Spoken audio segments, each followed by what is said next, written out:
नमस्कार।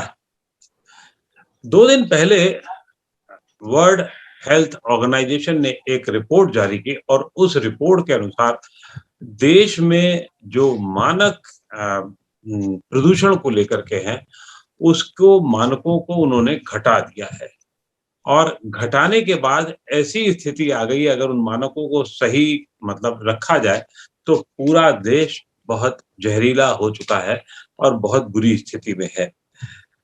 प्रदूषण को लेकर के पिछले 70 सालों में जो हालात रहे हैं, जो हम लोगों ने कार्रवाई की है और ख़ास तौर से पिछले 60 सालों में, 10 सालों में तो थोड़ी-सी उबगाहट हुई और थोड़ा बहुत काम भी हुआ है, लेकिन बहुत सारा काम नहीं हो पाया जिसकी वजह से आज हालत ये है कि सिर्फ़ देश में, हमारे देश में 7 मिलियन 70 लाख से ज़्यादा लोग प्रदूषण की वजह से मौत उनकी जिनकी मौत हो जाती है। प्रदूषण की इस स्थिति को लेकर के जो देश में वर्तमान स्थिति है और वर्तमान स्थिति में क्या सरकारें काम कर रही हैं, किस तरीके से काम कर रही हैं, इसको समझने के लिए आज हमने आमंत्रित किया है नेशनल क्लीन एयर प्रोग्राम के कन्वीनर और स्टीयरिंग कमेटी के संचालन समिति जिसे कहा जाता है के सदस्य प्रोफेसर एस एन त्रिपाठी साहब जो हैं आईआईटी कानपुर के में हैं और प्रोफ़ेसर हैं और इनके नाम इतनी उपलब्धियाँ हैं कि जिनको अगर मैं अभी गिनाने बैठूँ तो मैं पूरा प्रोग्राम उसी को समर्पित हो जाएगा। तो बहुत-बहुत स्वागत है प्रोफ़ेसर त्रिपाठी आपका नवोदय टाइम्स पंजाब केसरी से बातचीत करने के लिए आपने समय निकाला। तो पहले तो मैं ये जानना चाहता हूँ वर्ल्ड हेल्थ ऑर्गेनाइजेशन की जो जैसी भी स्थिति है, उसने जो कमेंट किया है उसके अलग उसको किनारे रखते हुए आज देश में जो प्रदूषण की स्थिति है, क्या उसकी गंभीरता को लेकर के केंद्र सरकार, राज्य सरकारें और आम आदमी कितना सतर्क है? धन्यवाद श्रीवास्तव जी और संवाद पंजाब केसरी को कि आपने मुझे मौका दिया आपसे बात करने का। बहुत ही ये महत्वपूर्ण और प्रासंगिक विषय है। निश्चित तौर पे वायु प्रदूषण इस समय एक गंभीर समस्या है और ये केवल राष्ट्रीय समस्या नहीं है, एक वैश्विक समस्या है। इसलिए आप देख रहे हैं कि निरंतर वर्ल्ड हेल्थ ऑर्गेनाइजेशन इसके बारे में नई गाइडलाइंस बनाता रहता है और आपको शायद ज्ञात होगा कि इसी महीने 7 सितंबर को यूनाइटेड नेशन एक दिन इसके बारे में पूरी तरह डेडिकेट किया हुआ है, जिसको बोलते हैं clean air for blue skies. जी। बहुत सी जगह इतना ज्यादा धुंध फैल चुकी है, इसकी वजह से जो आसमान का एक स्वच्छ नीला रंग होता है वो अब दिखता नहीं है। हमने खुद देखा है बहुत से समय। इसी वजह से पिछले साल जब कोविड की वजह से लॉकडाउन हुआ तो बहुत जगह लोगों ने ऐसी फोटोज भेजी कि अब नीला आसमान दिख रहा है, हिमालय की चोटियां दिख रही। इस वजह से समस्या काफी बड़ी है। भारत सरकार ने पहली बार इस समस्या से निपटने के लिए एक बड़ी समग्र योजना बनाई है, इसको बोलते हैं राष्ट्रीय स्वच्छ वायु योजना। आप देखिए 2019 के पहले, जिसको अंग्रेजी में नेशनल क्लीन एयर प्रोग्राम के नाम से जाना जाता है, एक ये बड़ी ही होलिस्टिक इंटीग्रेटेड अप्रोच है। इसके पहले हमारा जो अप्रोच था वो वायु प्रदूषण से निपटने के लिए फ्रैगमेंटेड अप्रोच था। कभी हम दिल्ली की बात करते थे या किसी और शहर या किसी और रीजन जहां पे वायु प्रदूषण बढ़ता था, वहां पे कुछ करने की बात होती थी। लेकिन राष्ट्रीय स्वच्छ वायु योजना ने पहली बार इस बात को समझा है कि वायु का जो प्रवाह है वो किसी पॉलिटिकल बाउंड्रीज को नहीं मानता है। तो वो अगर एक राज्य प्रदूषित है तो उसके ज्यादा शहर प्रदूषित होंगे, उन राज्यों के किनारे जो राज्य हैं वो भी प्रदूषित होंगे। तो इस वजह से हमें इसको पूरे राष्ट्र के स्तर पे निपटने की जरूरत है। इस योजना के तहत मुख्यतः 3 काम है। इनमें पहला है कि हमें वायु प्रदूषण के कारणों को जानना है और वायु प्रदूषण को ज्यादा अच्छी तरह से नापना है, क्योंकि आप इसको अगर मेजरमेंट करेंगे तो आप समझ पाएंगे कि किसी जगह पे वायु प्रदूषण कैसे चेंज हो रहा है। तो हमें मॉनिटरिंग नेटवर्क्स को बढ़ाना है। दूसरा इसका जो महत्वपूर्ण स्तंभ है वह है कि कैसे हम नए इंस्टीट्यूशंस बनाएं और कैपेसिटीज डेवलप करें। हमारे जो स्टेट बोर्ड्स हैं, हमारे जो टेक्निकल इंस्टीट्यूशंस हैं, और जिन शहरों में अभी पहली बार इसमें काम शुरू हुआ है, इसके अंतर्गत 132 शहरों में, उनमें हमें लोकल लेवल पे लोगों को ट्रेन करना है, और जिससे वो वायु प्रदूषण की गंभीरता को, इनके कारणों को समझ सकें, इनके स्रोतों को समझ सकें और उस पर अटैक हो सके। और तीसरा जो इसका स्तंभ है वो है मिटिगेशन। मतलब जो महत्वपूर्ण 5 सेक्टर्स हैं जहां इकोनॉमिक एक्टिविटीज होने की वजह से, फॉसिल फ्यूल यूज की वजह से वायु प्रदूषण निकलता है, उत्सर्जित होता है, वो 5 सेक्टर्स हैं। एक आपका वेहिकुलर सेक्टर है, दूसरा आपका एग्रीकल्चर सेक्टर है, तीसरा इंडस्ट्रियल सेक्टर है, चौथा म्युनिसिपल वेस्ट बर्निंग एक्सेट्रा जो होती है वो है, और पांचवा पावर सेक्टर है।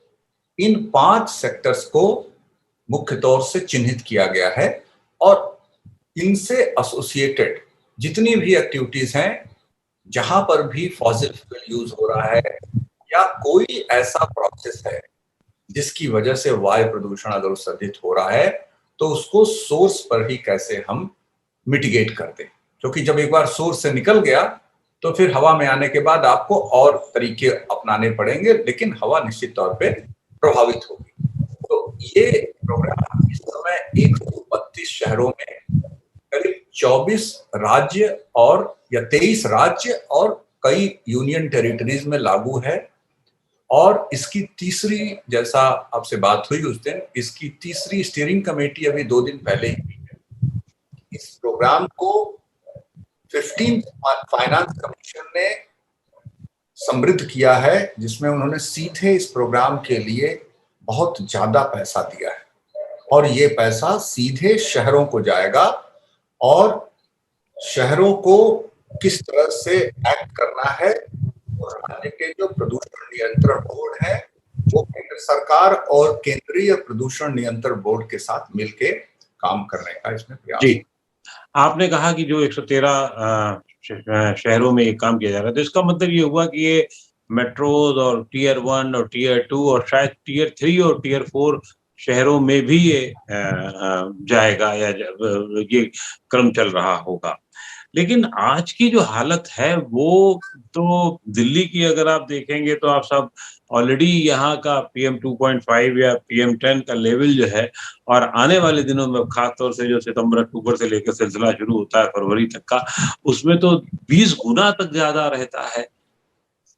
अभी पराली जलने का प्रक्रम शुरू होगा तो उसमें और बातें की जाएंगी, थोड़ी बहुत बातें की जाएंगी और एक इंगित करके की जाएंगी। लेकिन जैसा कि आपने बताया कि 5-5 स्रोत होते हैं, सवाल ये है ये सभी मोर्चों पर लड़ाई कैसे लड़ी जाएगी?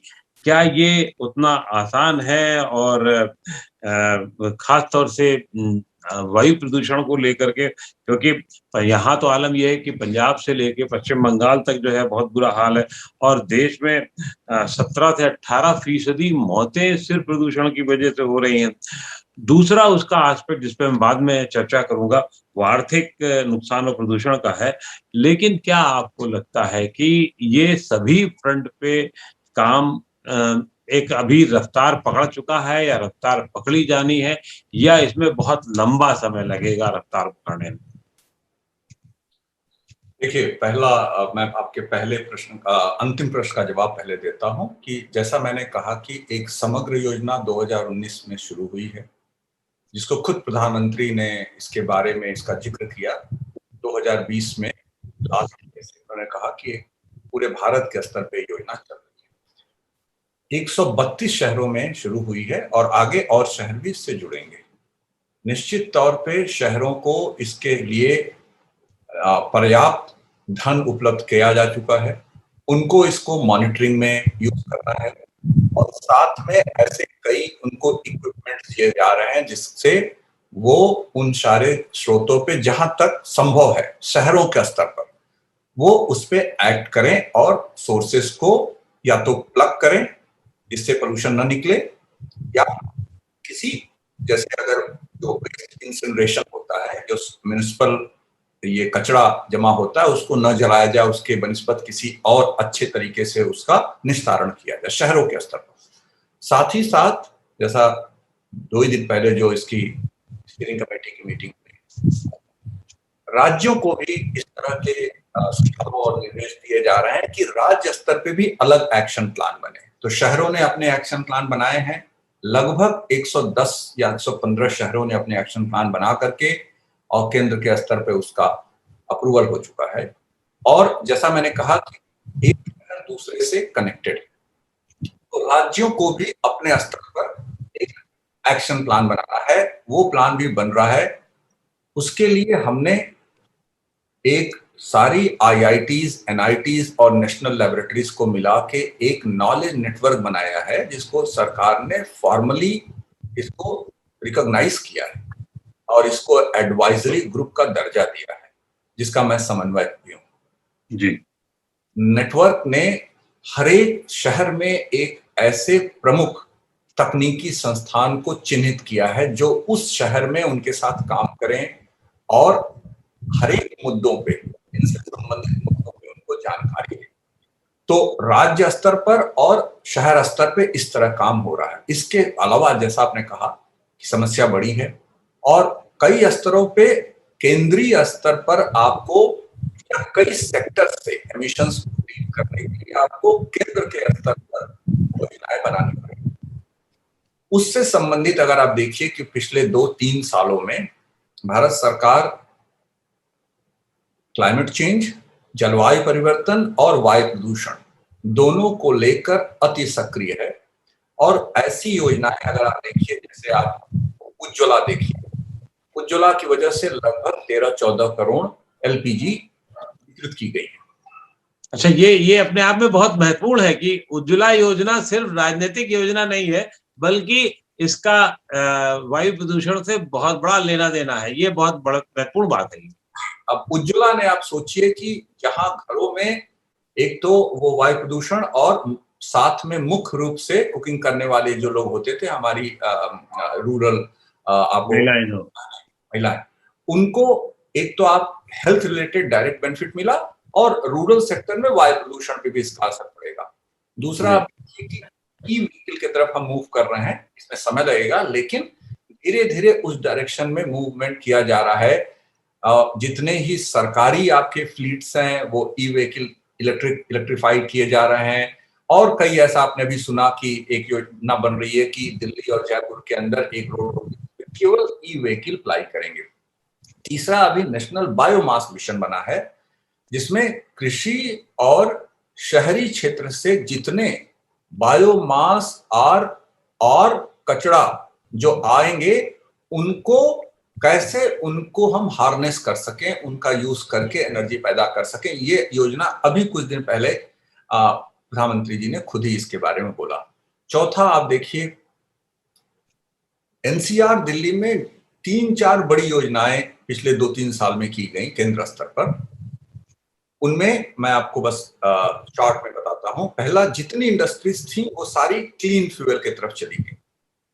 दूसरा, सारी इंडस्ट्रीज में एमिशन मॉनिटरिंग को एक्सटेंड किया गया। पहले क्या था, जो इंडस्ट्रीज ज्यादा पोल्यूशन करती थी उनको बोलते थे रेड कैटेगरी, उन्हीं में एमिशंस होता था, मॉनिटरिंग सारों को कर दिया गया। आप जानते हैं, आप दिल्ली में रहते हैं, ईस्टर्न और वेस्टर्न पेरिफेरल बना। ब्रिक क्लिन, आप देखिए जो ये ईटा बनाने की जो इकाइयां होती हैं उनसे बहुत ज्यादा पोल्यूशन निकलता था, जो पुरानी टेक्नोलॉजी थी।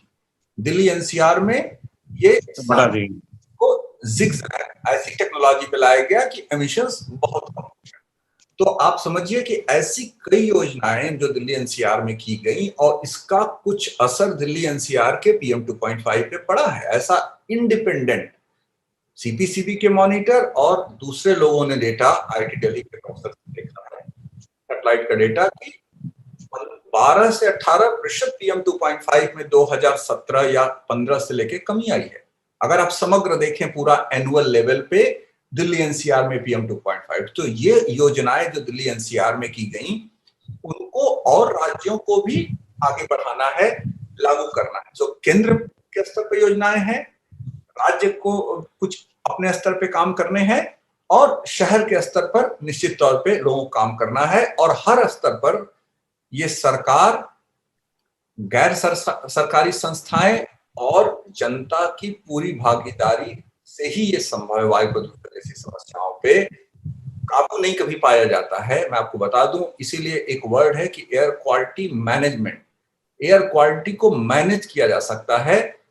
आप चाहे न्यूयॉर्क देख लीजिए, या कैलिफोर्निया देख लीजिए, लंदन देख लीजिए, या बीजिंग या पेरिस। मैंने 5 बड़े बड़े इलाकों के नाम लिए जहां पर करीब 50 सालों से ऐसी चीजें ऑलरेडी की जा रही हैं, लेकिन वहां पे भी ऐसे अक्सर समय आते हैं जब एयर क्वालिटी स्टैंडर्ड को मीट नहीं करती। अभी आपने सुना होगा, कुछ ही महीने पहले कैलिफोर्निया के आसपास बहुत बड़ी फॉरेस्ट फायर हुई, और जिसके वजह से वहां की एयर क्वालिटी काफी खराब हो गई और 2 हफ्ते खराब रही। ऐसे कई उदाहरण पेरिस के लिए भी हैं, बीजिंग के लिए हैं। इसलिए हमें एयर क्वालिटी को मैनेज करना है, और मैनेजमेंट के लिए बेसिकली हमें हार्ड साइंटिफिक फैक्ट चाहिए, मॉनिटरिंग चाहिए, और लार्ज स्केल पे ऐसी पॉलिसीज चाहिए जो ऑफ कोर्स फॉसिल फ्यूल से क्लीन की तरफ जाएं, और हमें कैपेसिटी बिल्ड करनी होगी हर एक लेवल पे, जिससे कि लोग इसको समझें और बाकी योजनाओं का लाभ उठा के टेक्नोलॉजी का यूज करके इससे हम दूर जाएं। त्रिपाठी जी, एक बड़ी सामान्य सी बात है, क्योंकि आपने इत्तेफाक से, जब मैं आपके बारे में जानने समझने की कोशिश कर रहा था, तो आपने सिविल इंजीनियरिंग से अपनी डिग्री ली, और फिर उसके बाद आप पर्यावरण वाले मतलब एटमॉस्फेरिक उसमें आ गए पूरे काम में।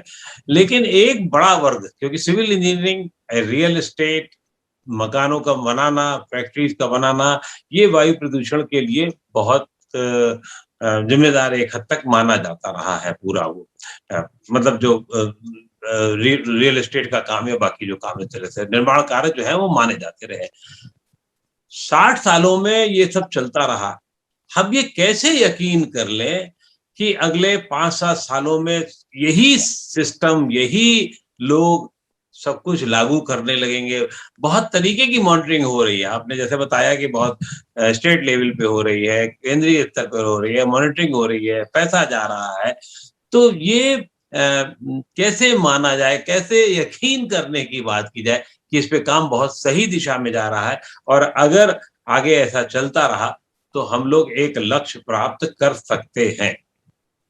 देखिए, मैंने ये नहीं कहा कि हम 5 साल में पूरी तरह से हम वायु प्रदूषण को दूर कर लेंगे। उस दिशा में एक समग्र प्रयास हो रहा है। जैसा मैंने कहा कि अगर आप एक सबसे जो आपके निकटतम उदाहरण है, वो है बीजिंग, चाइना का। उन्होंने 2008 में जब उनको ओलंपिक करना था, वहां की हवा हमसे ज्यादा प्रदूषित थी, और तो उन्होंने ओलंपिक के समय उनको सबके सामने अपने को पेश पेश करना। करना। तो उन्होंने उस पर काम करना शुरू किया 2006 से, और आप डेटा उठा के देख लीजिए, 2018 में तक जाते जाते उन्होंने करीब 50 से 55% अपना वायु प्रदूषण कम किया। कितने साल लगे? 12 साल। तो यह आप मान लें कि हमें अपने स्टैंडर्ड को मीट करने में भी कम से कम 1 दशक लग सकते हैं, और जब सारे लोग मिलकर काम करेंगे। इस दिशा में निश्चित तौर पे जागरूकता आई है, बहुत ज्यादा जागरूकता।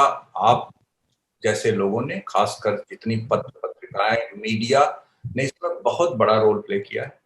मीडिया की वजह से इससे यह मुद्दा अब ज्यादातर लोगों के पॉलिटिकल एजेंडे पे भी आ गया है। और जैसा मैंने कहा कि राष्ट्रीय स्वच्छ वायु योजना भारत सरकार की योजना है। इसके अलावा कई राज्यों ने अपने स्तर पे अपने तरह से भी प्रयास और सोचना शुरू कर दिया है।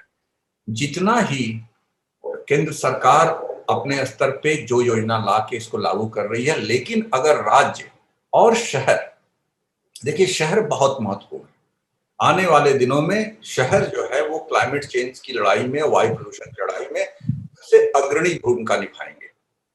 तो शहरों के और शहर के जो मेयर हैं और उनके जो अपने रेवेन्यूज हैं, उनको भी उनको यूज करना है। उनको एयर क्वालिटी के एक एक्सपर्ट को अपने यहाँ, जैसे पहले सैनिटरी इंजीनियर होते थे, अगर वो उसको एम्प्लॉय करें। इसके साथ अगर राज्य या केंद्र से उनको एक मॉनिटरिंग स्टेशन मिलता है, तो वो 1 और 2 मॉनिटरिंग स्टेशन अपने पास से लगा सकते हैं। और दूसरे तरह के, जैसे आप एक उदाहरण देखिए, लंदन के मेयर ने करीब 300-400 सेंसर्स लगवा दिए लंदन में, जो ग्रेटर यूके की वायु प्रदूषण और जलवायु से नर्क बोलते हैं, नेचुरल एनवायरनमेंट रिसर्च काउंसिल, उनका जो प्रोग्राम था अपनी जगह था, लेकिन लंदन के मेयर ने कहा कि लंदन में हम बहुत ही एक डेंस नेटवर्क लगाएंगे। उसने सेंसर नेटवर्क अपने जो उनके रिसोर्सेस से उससे लगाया। तो हमारे मेयर बहुत एक महत्वपूर्ण संस्थान है शहर के स्तर पर, वो कंट्रीब्यूट कर सकते हैं, और साथ में बहुत ज्यादा योगदान आ रहा है जो डिफरेंट तरह के जो फिलैंथ्रोपिक ऑर्गेनाइजेशन है, नॉन गवर्नमेंटल ऑर्गेनाइजेशन है, उन वो लोग जितना ही और योगदान देंगे, जितना ही जनता का इसमें की भागीदारी बढ़ेगी, उतना ही ये प्रोग्राम आते जाएगा। केवल सरकार के भरोसे आप वायु को स्वच्छ नहीं कर सकते। जी, बिल्कुल, हम लोग ये आशा भी रख सकते हैं कि जनता के योगदान के बिना ये संभव नहीं होगा। लेकिन इस प्रदूषण की वजह से आर्थिक जो नुकसान है वो बहुत बड़ा है। इस देश को ही, हमारे देश को ही लगभग जो आंकड़ा जारी किया गया था वो था $36 बिलियन का नुकसान है, और ये प्रदूषण फैलाने में योगदान जो है वो पंजाब से लेके पश्चिम बंगाल तक, जैसे मैंने पहले किया, उसमें दिल्ली सबसे ज़्यादा है, फिर हरियाणा है। और क्या इतना बड़ा जब नुकसान है, तो क्या हम लोग और बड़े समग्र प्रयास नहीं कर सकते हैं? जैसे पानी की समस्या को लेकर के होता है, तो पानी की समस्या को लेकर के, पानी एक राज्य का मामला नहीं है, प्रदूषण एक राज्य का मामला नहीं है। प्रदूषण कोई ऐसा नहीं बाउंड्री देखता है कि दिल्ली में है या नोएडा में है या हरियाणा के किसी हिस्से पे है। वो राज्यों से परे बात है। पर तो क्या इसमें आपस में राज्य मिलकर के काम कर सकते हैं? और क्या इसमें इस तरीके की भी कोई काउंसिल हो सकती है, जैसे जीएसटी की काउंसिल थी, तो जीएसटी में पैसा लेने के लिए और बहुत सारे कर लगाने की थी बात थी। इसमें भी क्या इस तरीके की कोई काउंसिल बन सकती है जो पॉल्यूशन को लेकर के काम करे? देखिए, पहला तो जो आपने कहा कि ये मानी हुई बात है कि वायु प्रदूषण से आर्थिक नुकसान काफी है, और विभिन्न कारणों से है। उसमें सबसे ज्यादा जो है, जो मनुष्य के ऊपर उसका विपरीत स्वास्थ्य पे उसका असर है। एक बात मैं बस कहना चाहूंगा कि आपने जो कहा कि इंडिया में प्रीमेच्योर डेथ्स 8 मिलियन है, वो पूरा वैश्विक डेटा है। भारत का जो डेटा है वो पिछली बार WHO का जो आया था तो 1.6 मिलियन था, तो हो सकता है 1.8। तो ये निश्चित तौर पे वैश्विक प्रभाव, इसका जो विपरीत प्रभाव बहुत है। राज्य एक साथ अगर काम करें तो इसका फोर्स मल्टीप्लायर असर होगा। जैसे 1 और 1 मिलके 11 होते हैं, वैसे अगर 2 राज्य मिलके देखें कि अगर उनका, जैसा आपने कहा कि पॉलिटिकल बाउंड्रीज नहीं वायु प्रदूषण देखता है, तो ये बहुत अच्छी बात होगी। इसी को लेकर के अभी जो ये एक कमीशन बनाया गया, एयर क्वालिटी कमीशन, जिसमें ये समझते हुए कि दिल्ली एनसीआर का वायु प्रदूषण जो है वो बेसिकली एक रीजन में है, उसको बोलते हैं एयर शेड में है, उसमें है कुछ हिस्सा राजस्थान का है, कुछ हरियाणा का है, उत्तर प्रदेश का, और ये कमीशन उसको इसलिए पूरा डील कर रहा है। तो इस तरह के प्रयास किए जाए, लेकिन आप ये बात समझने की है कि राज्यों के पास अपने तंत्र हैं, उनके पास प्रदूषण नियंत्रण इकाइयां हैं, रेगुलेटर्स हैं, उनके पास एयर पोल्यूशन एक्ट है, केंद्रीय प्रदूषण है, इसके अलावा नेशनल ग्रीन ट्राइब्यूनल भी है, और जो समय समय पे बहुत अच्छे सुझाव देता है। उनके सुझाव बेसिकली मान्य होते हैं, जैसे आपको मालूम है कि वो क्वाजी जुडिशियल बॉडी है।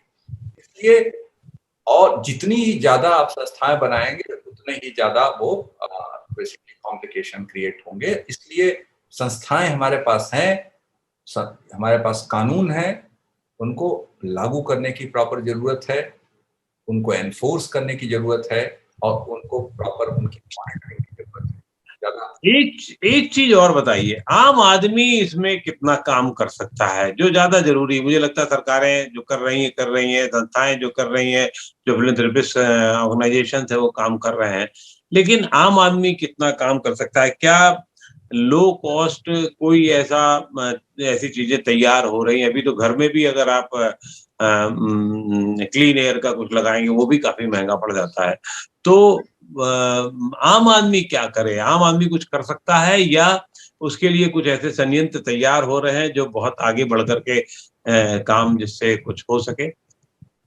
नहीं, आप जैसे ये मानी हुई बात है कि अगर आप एनर्जी का कंजम्पशन कम करेंगे, तो इसका मतलब कि जहाँ पे एनर्जी प्रोड्यूस की जा रही है, वहाँ पे वो फॉसिल फ्यूल का कंजम्पशन कम होगा। अभी हम रिन्यूएबल पे मूव कर रहे हैं, तो एनर्जी सेविंग तो हर व्यक्ति कर सकता है अपने घर में, या अगर आप पब्लिक ट्रांसपोर्ट ज़्यादा यूज़ करें, या अगर आप कार शेयरिंग कर रहे हैं, तो निश्चित तौर पे आप अपने कार से पेट्रोल नहीं बर्न हो रहा है, तो एक सोचिए आप 1 किलोमीटर चलते हैं तो कितना किलोग्राम कार्बन मोनोऑक्साइड और पार्टिकुलेट मैटर और सब चीज़ें, ग्राम सब जी, निकलते हैं। जी। तो इस तरह की कई चीज़ें हैं जो व्यक्ति कर सकते हैं, और सबसे बड़ी बात है कि वायु प्रदूषण के बारे में अगर व्यक्ति जागरूक है, तो निश्चित तौर पे वो इस तरह से अपने निर्णय लेगा, और जो जो पॉलिसी मेकर्स हैं, जो पॉलिटिशियंस हैं, वो निश्चित तौर पे इससे प्रभावित होंगे व्यक्तियों के,